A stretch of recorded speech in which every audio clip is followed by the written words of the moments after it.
Hello friend, आज बात करते हैं कब्ज क्या होता है, क्या होती है, कैसे होती है, हो गया तो क्या क्या लक्षण देखने को मिलेगा, इसके बारे में चर्चा करेंगे। तो वीडियो को शुरू से अंत तक जरूर देखिएगा, बीच बीच में देखिएगा तो आपको समझ में नहीं आने वाली है। कब्ज क्या होता है पहले समझो। कब्ज क्या होता है? कब्ज वो स्थिति है जिसमें मल यानी स्टूल, ठीक है, सामान्य से कम बार हो।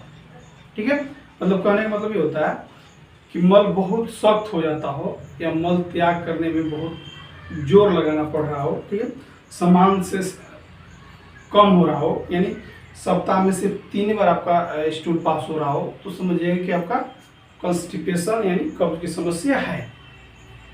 ठीक है, अगर सप्ताह में 3 बार स्टूल पास कर रहे हैं, 3 बार आपको सिर्फ पैखाना हो रहा है, तो समझिए कि आप कब्ज की समस्या से जूझ रहे हैं।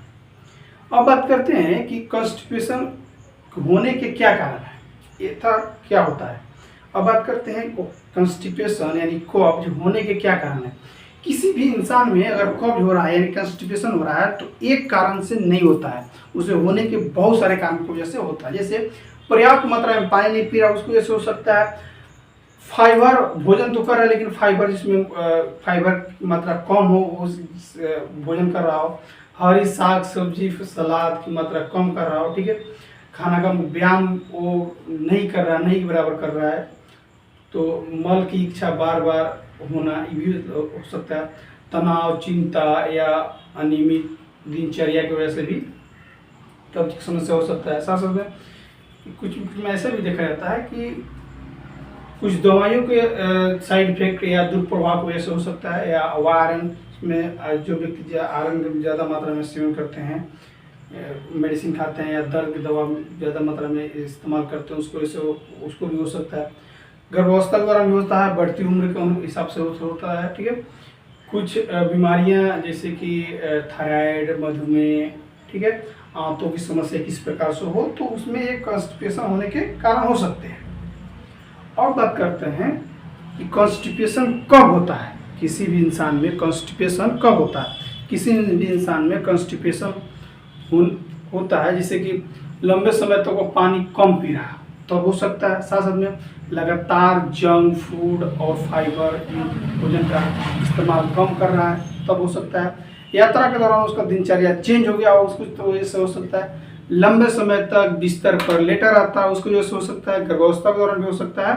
कुछ दवाइयों के लंबे प्रयोग की वजह से भी होता है।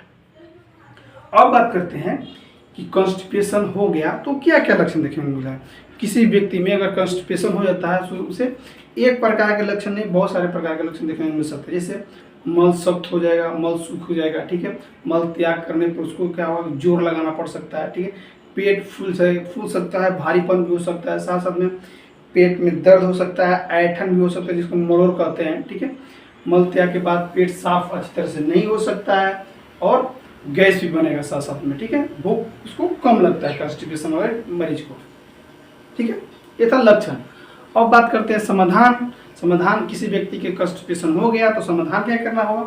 सबसे पहले इसमें 3 या 4 पॉइंट पर विशेष करके ध्यान दीजिएगा। पहला कि रोज कम से कम 3 से 4 लीटर पर्याप्त मात्रा में पानी पिए। दूसरा चीज, आहार में फाइबर जिसमें ज़्यादा मात्रा में हो वो ज़्यादा सेवन करें, जैसे फल, साग सब्जी, फल फ्रूट जो भी होते हैं, साबुदाना, अनाज, दाल, ये सब आप सेवन कीजिएगा तो उसमें ज़्यादा मात्रा में फाइबर रहते हैं, तो आपको कॉन्स्टिपेशन की समस्या धीरे धीरे दूर हो जाएगी।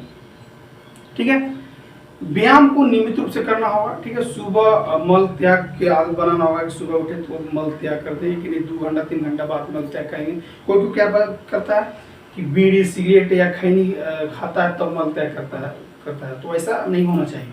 ठीक है, कभी कभी इसकी वजह से तनाव, किसी प्रकार से स्ट्रेस है, किसी प्रकार से तनाव है, ठीक है, उसकी वजह से हो सकता है। किसी प्रकार से नींद डिस्टर्ब हो, उसकी वजह से भी कॉन्स्टिपेशन होने के चांस हो सकता है।